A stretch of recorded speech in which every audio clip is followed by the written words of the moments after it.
have fallen further than I had before.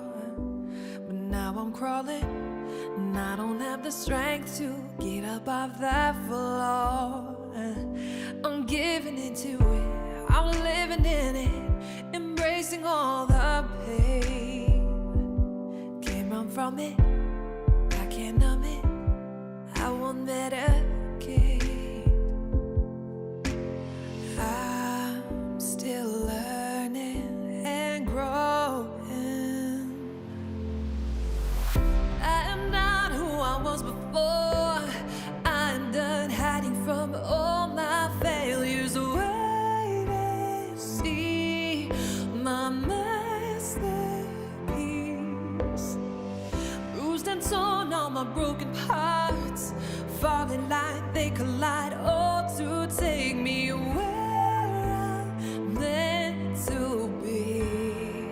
So I thank my lucky scars. I thank my lucky scars.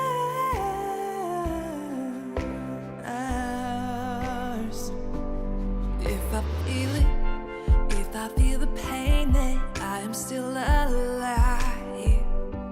And if I'm living, wanna give it all, not simply survive. I'm leaning into it, I'm breathing in it, inhaling all that hurt. 'Cause walking away, it'd all be in vain, and that would hurt much worse.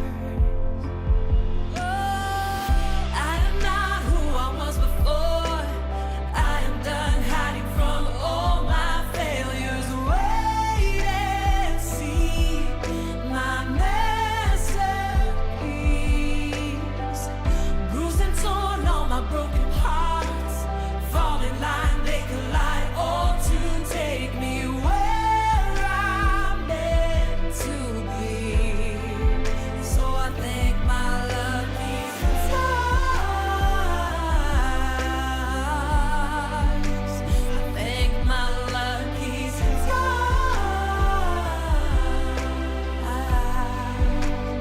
Oh, I don't know where I'm going, but I'm still learning and growing. I've fallen down so much, but can I show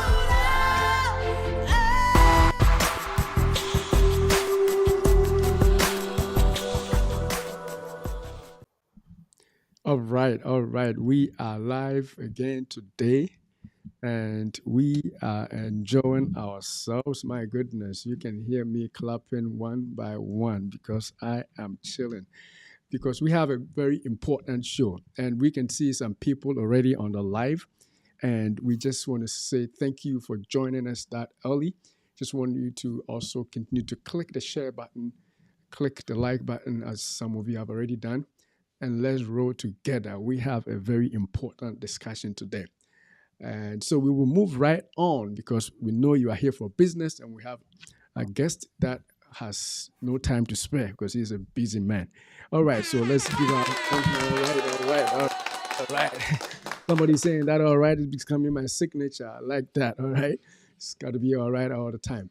All right, so straight up, we're going to this week's health tip. And those of you who are regular frequenters for our show, this is live and health show. On the week, we provide you with one tip at least. And today's tip is that if you are diabetic, if you have somebody who is diabetic, we want to tell you there's good news, especially if the patient or the person you know, or if yourself are using insulin and it is costing you tons of money. Because the good news out there today for all of us in the USA is that we are not going to pay more than $35 a month for our insulin use going forward, as long as starting right from this month and then going all the way through the fourth quarter of the year 2023. And that is good news that we need to applaud for. My goodness. because those of us who are in the healthcare sector, we know how much people are paying, and some people having to ration their insulin supplies just because of the cost. And Eli Lilly is a company that has made this announcement, and we believe the other companies are going to follow suit. They followed the leading of the Biden government, which is requiring all insurance companies to pay for uh, Medicare, people, all Medicare Part D holders, to pay for elderly people's insulins up to at least up to the 35% that the person may pay. So because of that, Eli Lilly is saying that, you know what, we just are going to do the same thing for everybody who is also going to be needing insulin, not just the people with Medicare Part D insurance, but everybody else. And so we believe this is going to expand to all people. So that's a good news and a health tip for those who know people who are diabetic or people who are diabetic on the live or who watch in the future. So that's it. We're going to move straight on to our show. My goodness, I am excited because I got an exciting man to talk to, and we will move straight into the discussion. As you may know, you probably remember that we are saying that we are talking about how to start a medical practice and excel in a medical practice, build your own medical practice in the US of A. The thing is, whatever is shared here today is going to be applicable everywhere. So those of you who are going to watch from the UK, from wherever else you're going to be watching from, the same things are going to apply because medical practice is medical practice everywhere. And so, in the interest of time, I'm going to introduce my guest, and of course, this is not my guest. This is my host, my half host, my wife. But a guest today is going to be our own dear friend and uncle and brother. And his name, if you haven't met him, is Dr. Ebenezer Mante of North Carolina. Come on, give it up. It's man, oh man. I am happy to have you, Doc, on the live again. Incidentally, this is his second time on the live with us. And so we very much appreciate your time. You are a busy man. We've been to your home and we know how busy you are. And so to get you twice on this young show, when I call young show, we haven't started in a long time. It's quite recent. And somebody as important as you giving your time, we do appreciate you for coming. So, Doc, welcome one more time to Day Spring Life and Health Channel and the Life and Health Show. Thank you. Thank you very much for having me. It's a pleasure. And I hope I'm able to answer all your questions and concerns appropriately. Thank you. I'm glad to be back. All Thank you. right, all right, all right, all right. So we are going to go straight into questions, and I think, as everybody can tell from the top of our screenshot, our topic is this: is how to build or start a successful medical practice. And so we believe that it's going to be a sweet one. So let's see what we can do here. We have a question for you. Our first question is: can you please tell us a little bit about yourself and also about your practice? Oh, wonderful. My name is Dr. Ebenezer Manti, and I was born and raised in Ghana. And I went to Infant Film School and then University of Ghana Medical School, where I graduated in 1996, class of 96.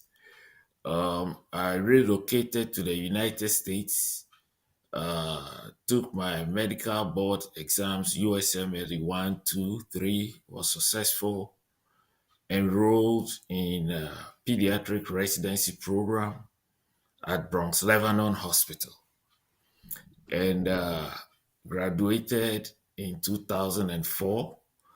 Uh, I did my residency on a visa like most foreign medical graduates do, Mine was H1B.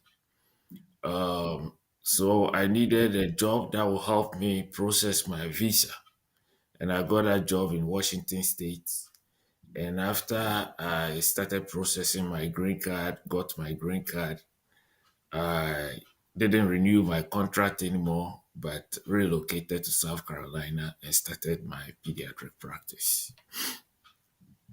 All right, all right.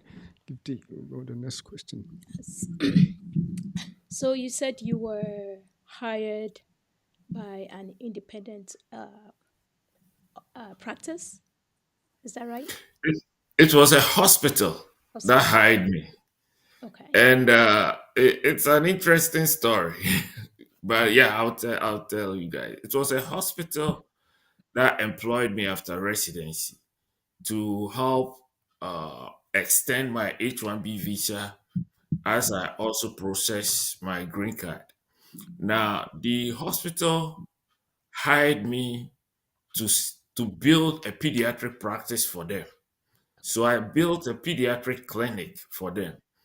And part of the verbal agreement, I'll say verbal agreement I had with them was that once my visa status got fixed, once I have my green card, they will turn over the practice to me and it will be my practice.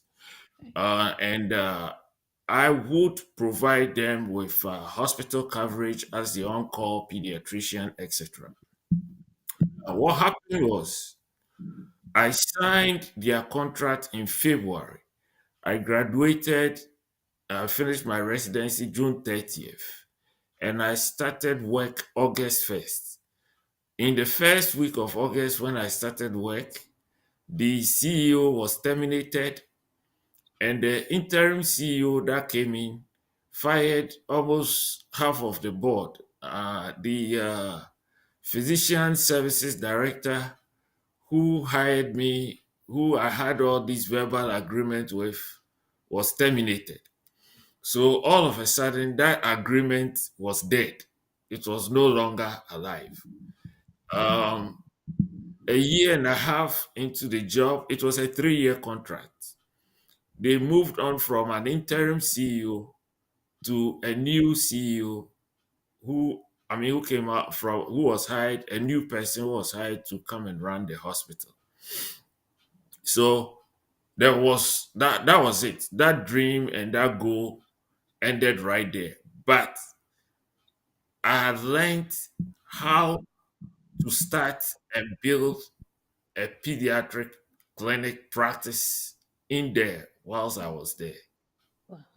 I see.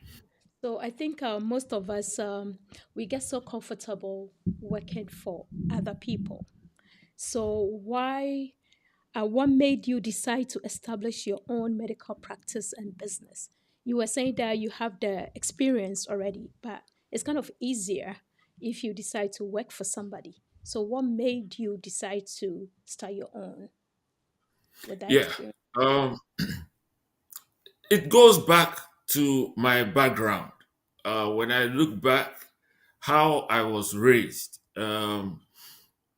My father was a civil servant in the Ghana system. My father worked with PNT Postal Division, and he rose in the public servant ranks up to the position of deputy director. My mother was an independent businesswoman who ran different businesses, but she learned and got training on how to do.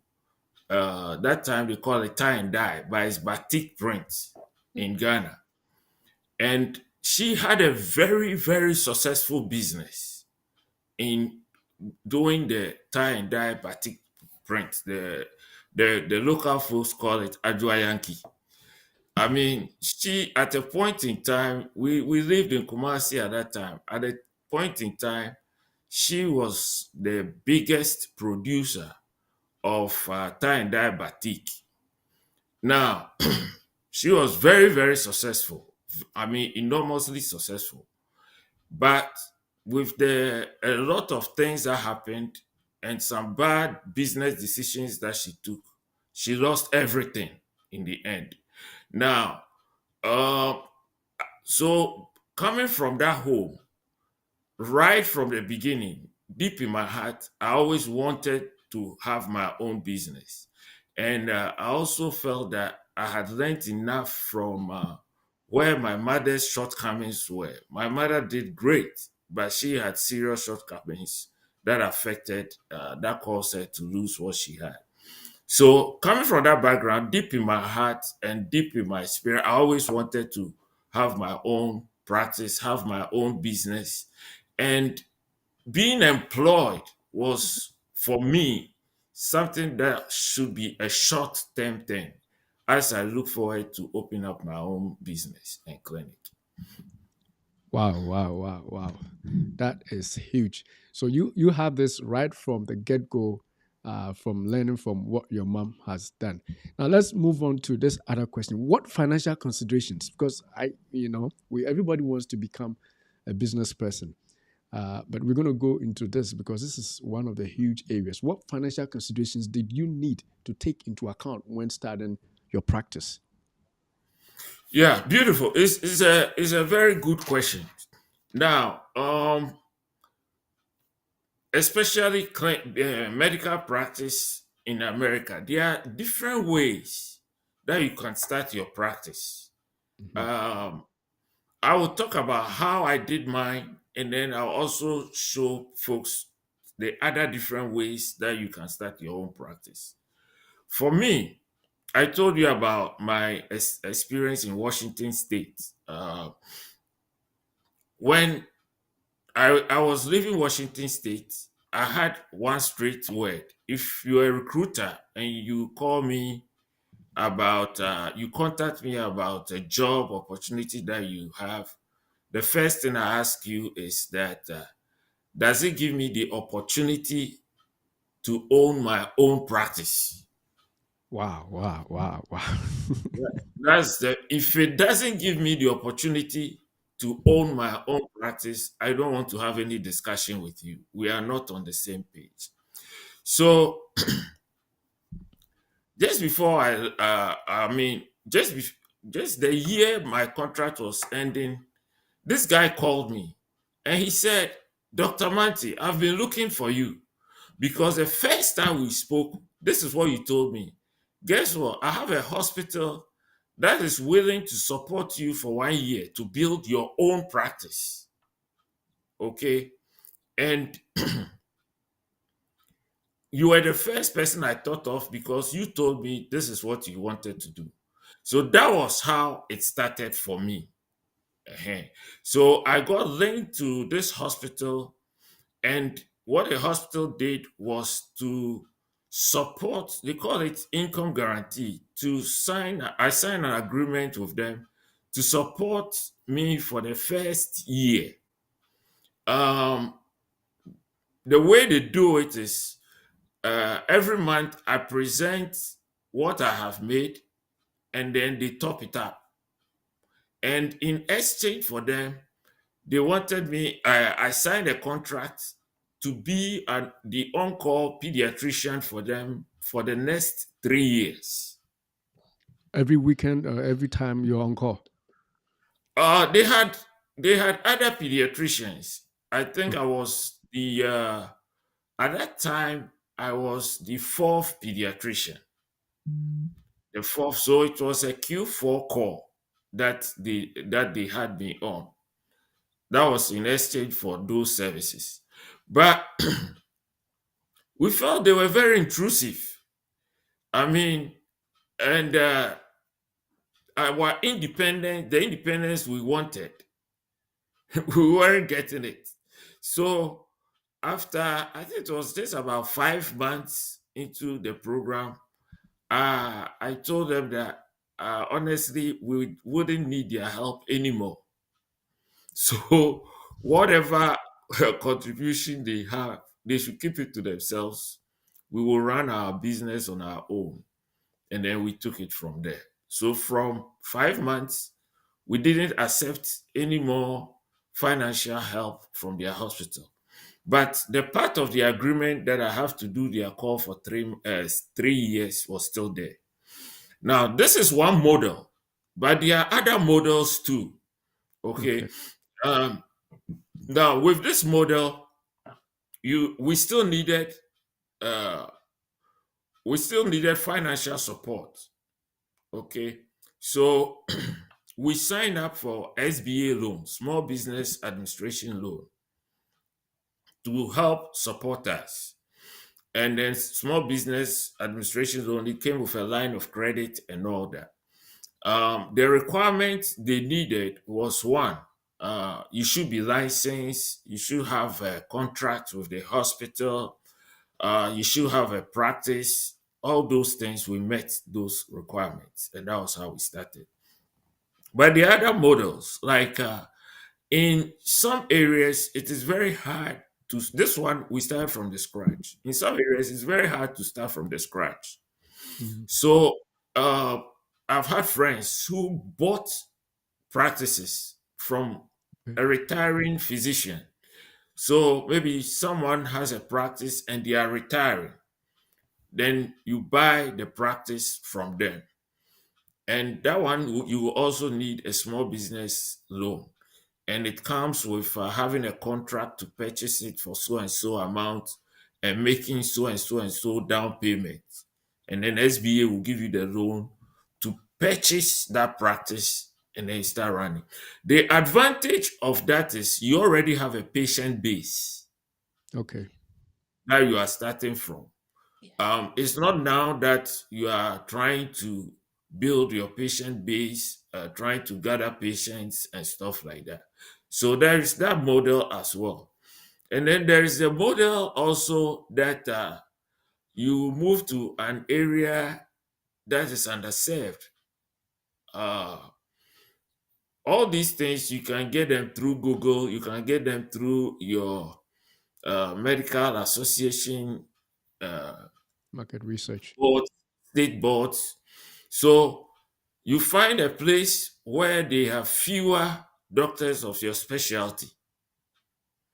And then you decide, okay, this is going to be the place where I'm going to start my practice. You get your license, you get your board association. Of course, you need your hospital affiliation. That's very important. And then you rent a place, you apply for your SBA loan, you rent a place, and then you start your practice there.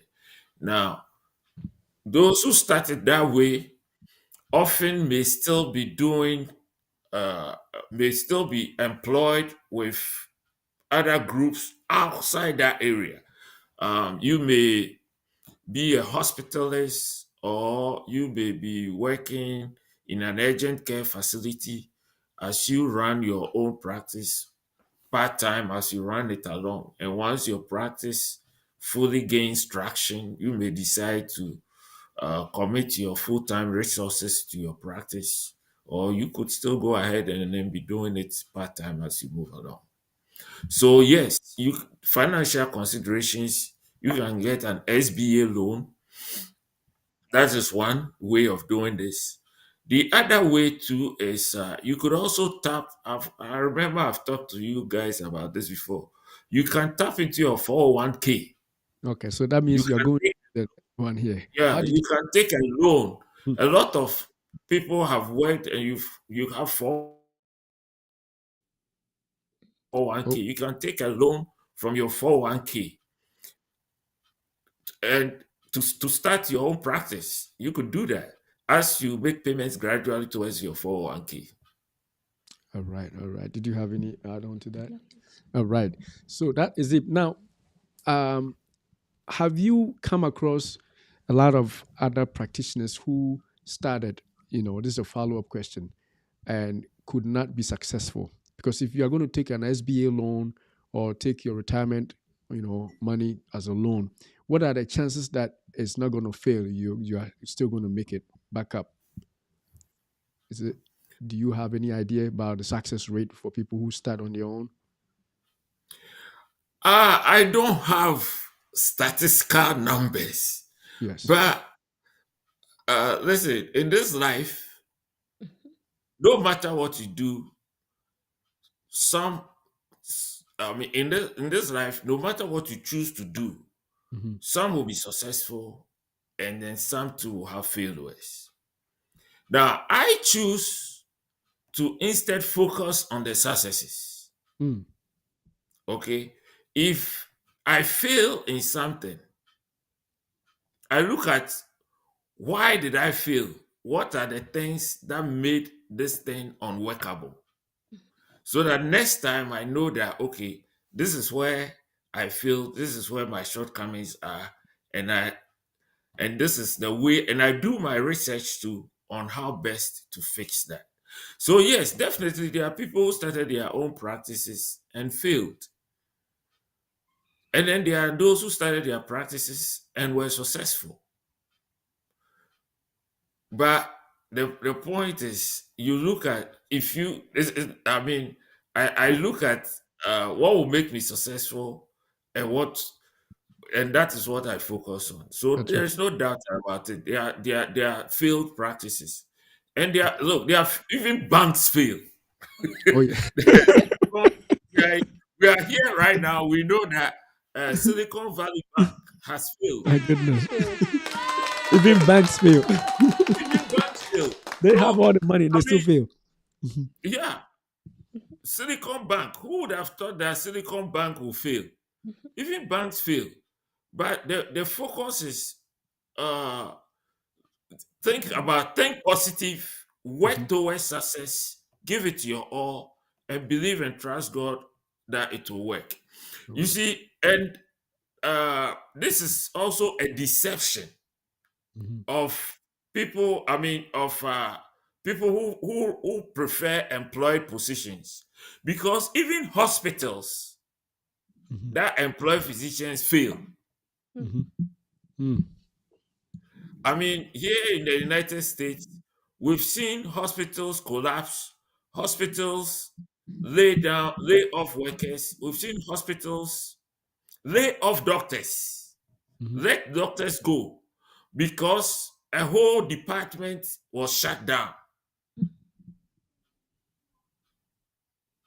You understand what I'm saying? Yeah, we got you. Yeah. So even big institutions that you feel that, oh, I am covered or protected because I'm working for this big institution, they can fail you. Yeah. So no need to use that as an excuse. All right. Yeah. Let's see what else we got for a question. Gifty, you gonna read that question?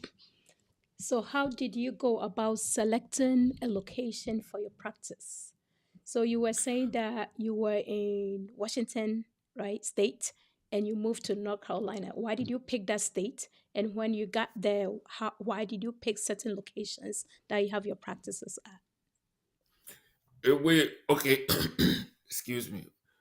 Um, it was South Carolina that we moved to start our practice. But now our practices are in South Carolina, but we live in North Carolina.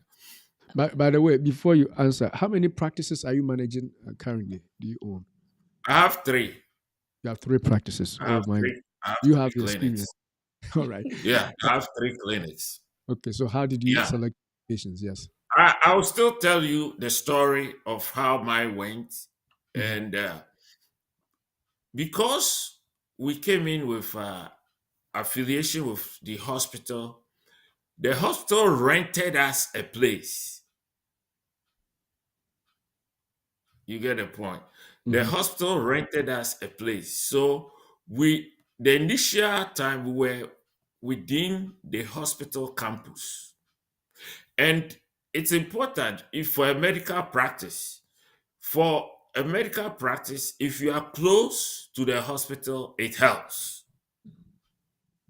Because if somebody wants a doctor, sometimes what they do is they drive around the hospital to Mhm. see the doctor's offices located within the vicinity. So if you are within the hospital campus, it helps. Now, the hospital campus too has its limitations Mm. because a lot of other doctors' offices are also within that campus. Competition there. Yeah. Yeah. So there is more competition there. And within the hospital campus, your growth will be up to a certain point. Hmm. Yeah. You will grow quickly, but your growth will go to a certain point and it won't go beyond that because of the competition you have with other practices within that campus. So that is one thing. Now, with our this is Lancaster. With Lancaster, we've moved to a more central part of a more central good location. It's not far from the hospital, but it is a very visible place. It's right at an intersection. It's on a story building, etc. Now, our second practice, which we opened, was Chester. Now, Chester, we did not open it on the hospital campus. Chester is about 3-4 miles away from the Chester Hospital. Now, with that, we looked for the main highway going into the town. We are right at the outskirts of the city of Chester. It's a visible place. Good look. It's hard to miss. Mm. Location is very important Mm. Hmm. because if you are well located, even people driving by and seeing your sign, your billboard, or even the building, the name on the building, or even if you hang a banner on the building, people will start calling you and want to come in. So location is very important. Location will also cost you more.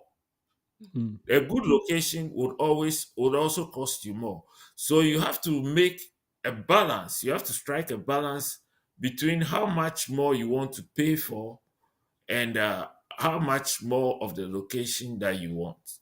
Those are the key things. Now, our third practice Hmm. is located within more like a medical mall. Um, it was a new building. We had no idea how it was going to do. Mm. The only key thing was that McDonald's was very close to where we were, McDonald's and Arby's. Mm. For pediatrics, if you are close to a popular food chain like McDonald's, Burger King, The kids will come. Wendy's, it helps. Yes. Yeah. And then there are some businesses too that if you are close to where they are located is helpful. CVS, Walgreens, these are all very good enterprising businesses that when you are close, it helps. Um, Harris Theater, Publix, uh, Starbucks, Mm. Mm. all these are businesses that when your location is close to them, it helps. But you also have to make a balance between how much you are willing to pay for that prime spot Mm. and then how much you are willing to spend. Yeah. I see. I see. Now, I know that location is everything, but let's move on to this one. How about the patient population? How do you actually identify what your target population? Do you like do a market research, or you just drive around and see this neighborhood may be a good place? How do you do that? Well, for me, I'm a pediatrician. So Hmm. my patient population is pretty much set for me, right? So it's children, whether I want it or not. Is the focus is children. Now, there are other sophisticated systems, softwares Hmm. that will give you those numbers. Um, there are softwares to even locate income level Hmm. of the The fact. people of the community, etc. So these are resources that are available. But at the time I was starting my practice, I didn't depend on those resources. And I've still not dependent on it. And it comes from the fact that for pediatrics, majority of the women in childbearing age that are having babies are not gainfully employed to Mm. have private insurances. Mhm. Okay. Okay. Majority of women in the childbearing age 16 to 24, 25 years. So most of our pediatric business involves Medicaid patients. Mm. These are the women on WIC. They are getting their formula and etc. from WIC. So most of this category of people don't have private insurance. So, I mean, if your discipline is pediatrics, you have to know these dynamics Mhm. that uh, I'm going to open a practice, and the practice I'm opening, my majority, I'm going to get 80, 85%, or even 90% of my patients are going to be Medicaid patients. Okay. Now, if you are running an adult medicine practice, you are more selective. Mhm. Okay. Okay. Adults with medical problems are often older adults Mhm. who are established. So it's exactly opposite pediatrics, Mm. who are established in business, in their careers, and in their profession. And they have their private insurance. So you are dealing you are going to be looking at areas where if you want to areas where affluent populations maybe will be something that you'll be looking for. People with income level above 60,000, above 100,000, so that they will have private insurance to pay for their care, etc. and etc. So those are the differences. If you are doing a subspecialty like dermatology, a lot of dermatologists don't even accept insurance. It's pay out of pocket. Then that one too, they have a way to go about it. I see. So from my experience as a pediatrician, that is what I can say about population target, where to open your practice, where to build your practice, where to have your practice. And I will say again, for pediatrics, the majority of our patient base is always going to be Medicaid, Medicare. Unless maybe you go and open your practice in an affluent place in Los Angeles where all the stars are having their babies. All right, you take what's the next step? Okay. So the next question we have for you here is what strategies did you use to attract and retain patients when you first started your practice? Great, great, great, great, great, great. Be the best that you can, Mhm. and uh, be close, but not too close to your patients. For a pediatrician, a good pediatrician knows how to keep the children at ease. So things like fist bump, high five, etc. is something that you do. It's part of you. I mean, and being goofy sometimes with the kids. Mhm. So that I mean, so many times a kid who is crying and who is apprehensive, you'll be able to cool that kid, calm the kid down. The kid that didn't want to open his mouth, you get him opening his mouth as wide as a crocodile. And they all come with uh, just these tricks, these doing these things to help them feel at ease. In addition to that, too, you should be connected. You should have some Mm. connection to your patients. You to be connected. You cannot be a doctor in America and you don't know about American sports, Mm.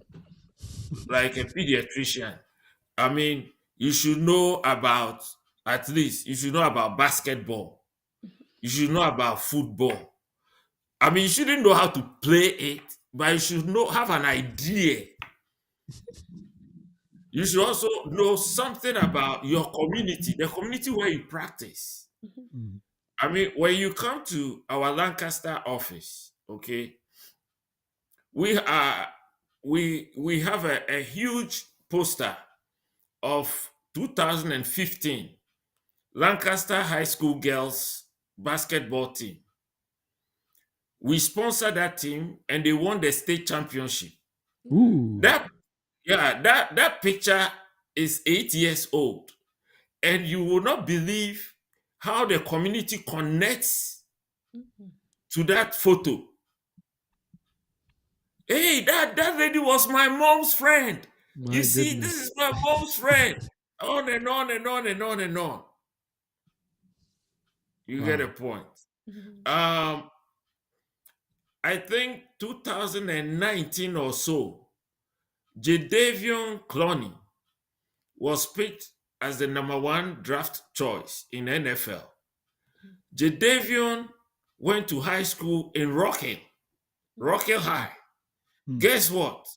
We had his fat head photo, beautiful, in our office.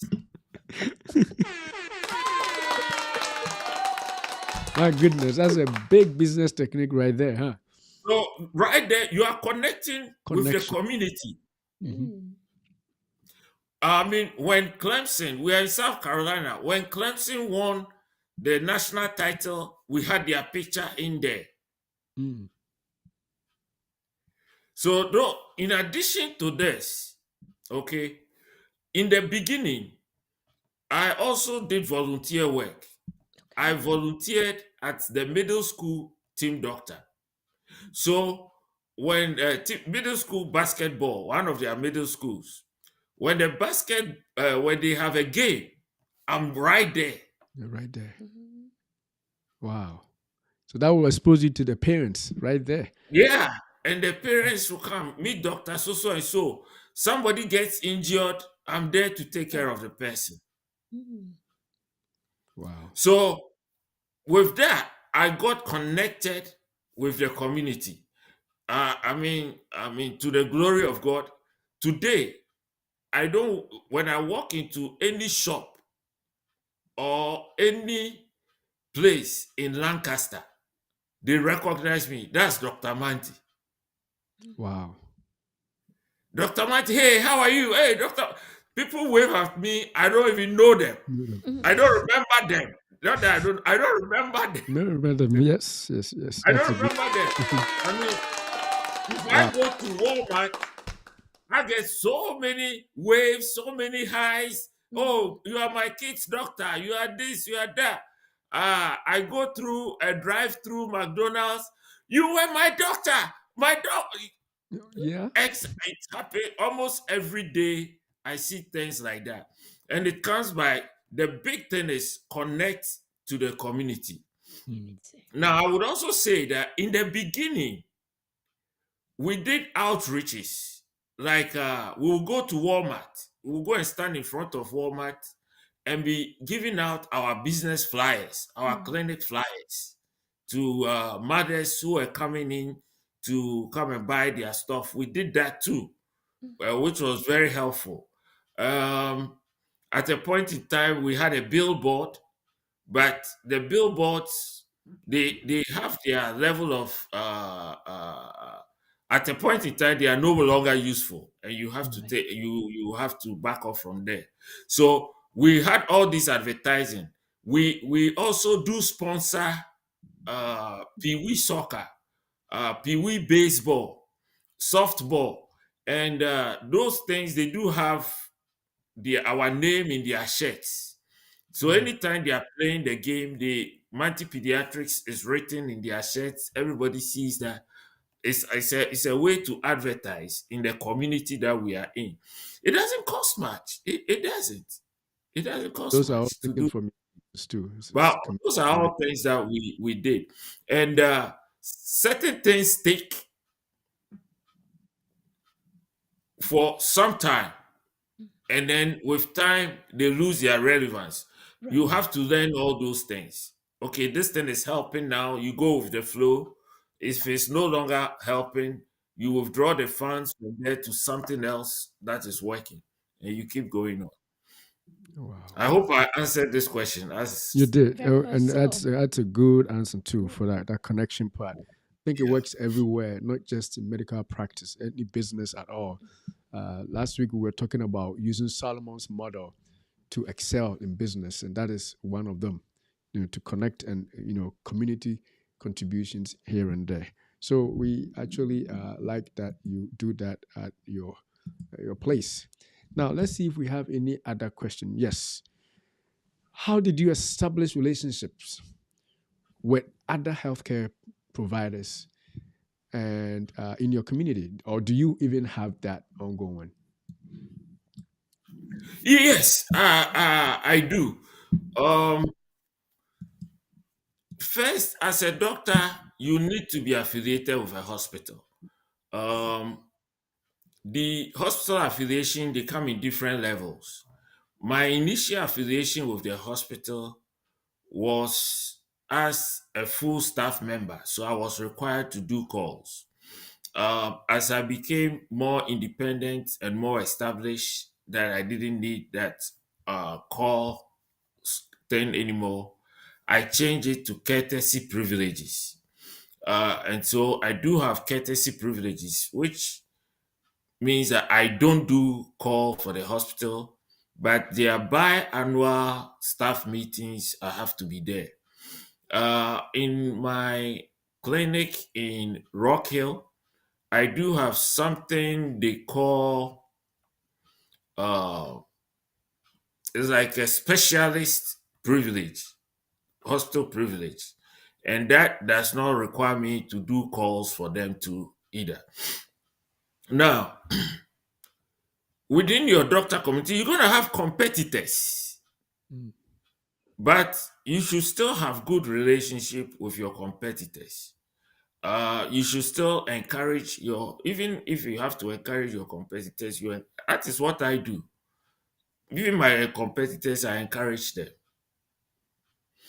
because the bottom line is my source comes from above. My goodness, I knew you were going somewhere with that. My goodness, my God is my source. So yes. I'm not afraid of competition. Hmm. Yeah, competition makes me uneasy, and it should make me uneasy. But I'm not afraid of competition. No. So yes, I do have good relations with other healthcare providers, even healthcare providers who are my direct competitors. I find a way to get along with them. There are some few ones that are actually vicious. Mm. I mean,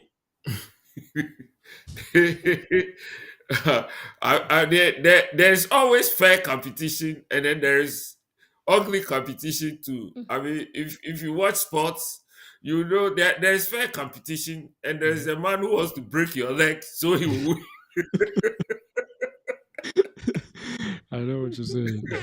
There are competitors like that too, Yeah, yeah. and we know how to handle them. And but in overall, it's always better to establish good relationship with other medical providers because medicine is interdependent. You're going to be referring some of your patients to some specialists, and some too are going to refer patients to you.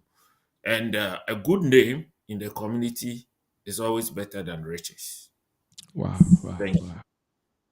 That is huge. That is huge. All right, Gifty. So, what role do those relationships play in the success of your practice today? Yeah, in our practice today, we have a lot of referrals come from word of mouth. Mm. And I will say this too. We are seeing something in our practice today. We are seeing children who came to us Hmm. Their have moms. kids and they are Oh my bringing good, their kids to my us. goodness, Wow. my goodness. That is huge. That is Yeah. Uh, we've been in practice in Lancaster for 15 years. Wow. We are, in fact, we are in our 16th year right now, mm, 16th year. And then we've been in practice in Chester for, excuse me, for 14 years. And we've been in practice in Rockhill for 9 years. Yeah, we are seeing children become adults, have kids, and they are bringing their kids to us as well. wow. So that, I mean, if they didn't like the care we were giving them, they won't be coming back to us. Yes.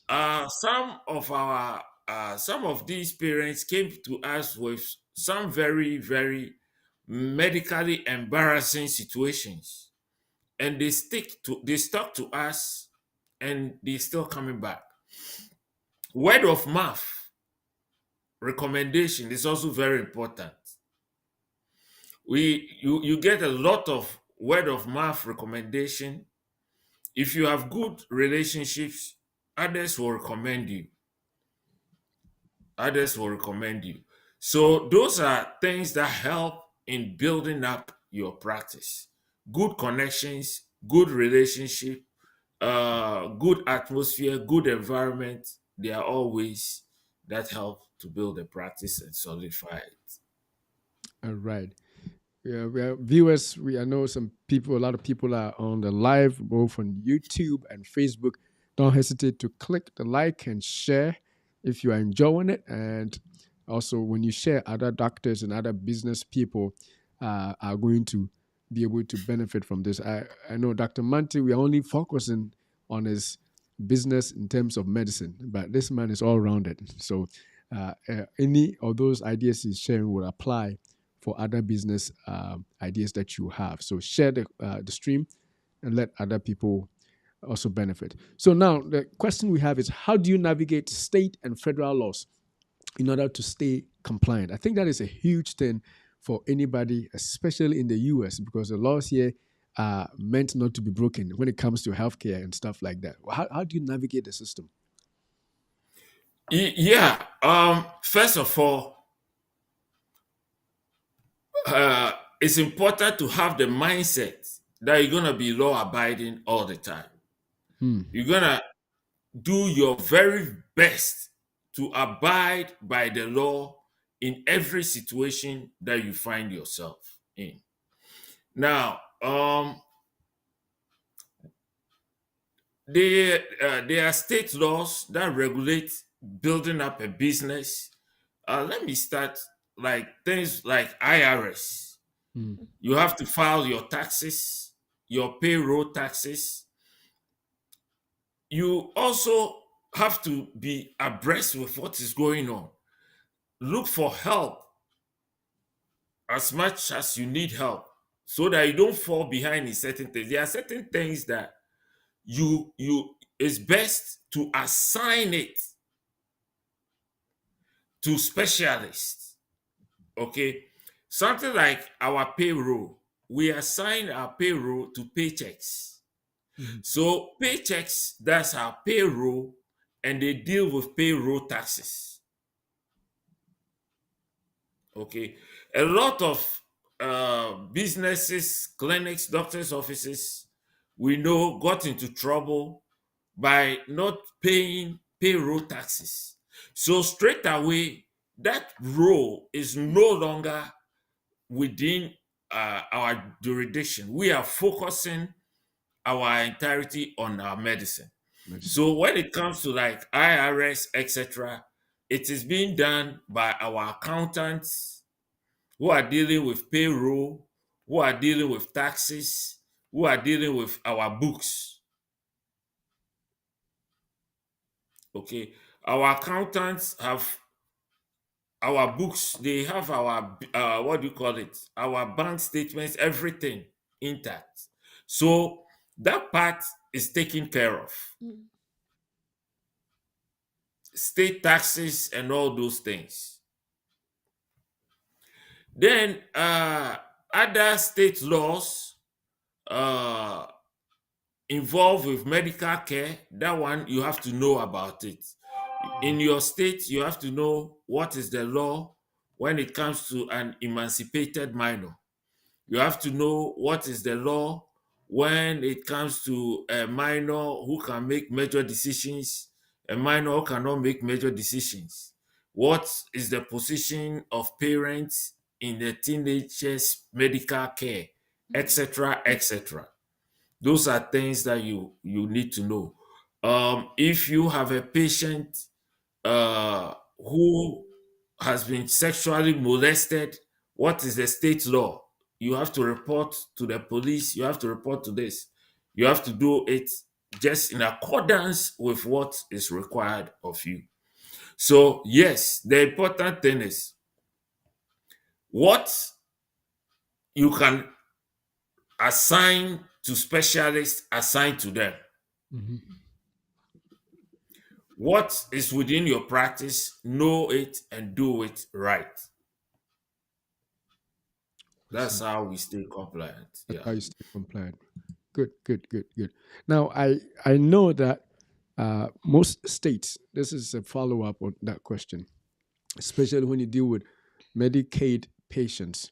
Some of the states um, make it unusually difficult for practitioners of all kinds, whether it's medical doctors, um, uh, however it is, healthcare. They because they know that a lot of people use the state system. They are a little too strict on that. Is that not frustrating? Some practitioners even refuse to take Medicaid just because of their unusual, you know, attacks on them because of state scrutiny and stuff like that. How do you see that? Do you feel it's too much of a burden to handle those? Um, I see where you coming from. What you have to know the details honestly, and then know where to avoid the pitfalls. I sadly have to say this that there are two big political parties in the United States. Um, one party's goal is to collapse Medicaid and Medicare, and then to put a negative tinge on it. As a medical practitioner, who, especially since that is mostly my patient base, we have to do all we can to meet all requirements, to make sure that we don't fall prey to these people who are looking for an opportunity Mm. to discredit. The opportunity is to discredit Medicaid and Medicare. So, as much as possible, we work hard to follow all the rules and all the laws as much as we can. Wow, wow, wow. All right, we are coming close to the end of the show. We are almost an hour into it, so we may have to continue this again. And I'm related to Dr. Monty, so he has no choice but to come again. It's just not going to be his last. He's in trouble. As long as we do a live show, we are always going to call on you. So we may not finish. We're just going to close off at the hour at the hour point. But we'll give him this last question, and then also allow him if he has any any advice for people who are considering practicing their going into private practice, I should say. So, Gift, you want to ask this question? Well, Oh, okay.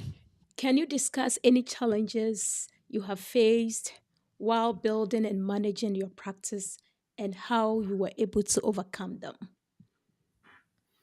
Oh yes, we there are, as for challenges, there are plenty. There will be a time that there will be cash shortages. Yeah, Wow. that you don't have enough to maybe even pay yourself and pay your workers, and you would have to tap into your SBA line of credit. In the beginning, you may also assign yourself some locum jobs to be able to provide for yourself and to support yourself. So that is one of them. And then you may also face undue challenges, competitors who want to cut your feet from under you and stuff like that. Some of it you just have to trust God to guide you to kind of navigate through those situations. But I'll say that the challenges, they are there. You will meet challenges everywhere. Sometimes what looks like a blessing could end up becoming a challenge, and you have to find a way to get over it. My Now, goodness. in closing, Mhm. I want to encourage everybody who has a desire to open or run his own business. Don't run away from it. Uh, be willing, take the first step. Uh, don't look too much at the negatives. Mm. Look instead at the positives and take a step of faith. And as you move on, you will learn more and be able to fix the other things around. Thank you. Wow, wow, wow, wow. My goodness. My goodness. We are we are happy today. We are so glad. My goodness. My goodness. My goodness. My goodness. I don't know if you could hear that, but I got a lot of cheers from our live people here. Oh man. So Dr. Mate, we want to say thank you so much for giving yourself uh, your your relatives right here, myself and giving us this opportunity to share your experience. We have visited this man in his home, and I don't want to blow his horn, but he is successful. Just to say that he has three practices is enough to tell you that he's a hard worker, man of faith, a man who doesn't take a no for an answer. And I like some of the answers that he gave. He says that there are challenges, there are competitors, but yet you don't look at those. You continue to look for it. So those of you who are watching and thinking about starting your own practice, starting your own business, however and whatever the enterprise may be, it may not be a medical practice, but those same wisdom that he has shared are going to be useful in all the steps that you need to take to have a good business. And so we are going to close off today. I hope to see you next week. And we will say, Beloved, Beloved, we we wish wish above above all all things things that that you you prosper prosper and and be be in in health, health, even even as as your your soul soul prospers. prospers. Thank you for watching, Thank you so much for and your we'll see you time. again. God bless.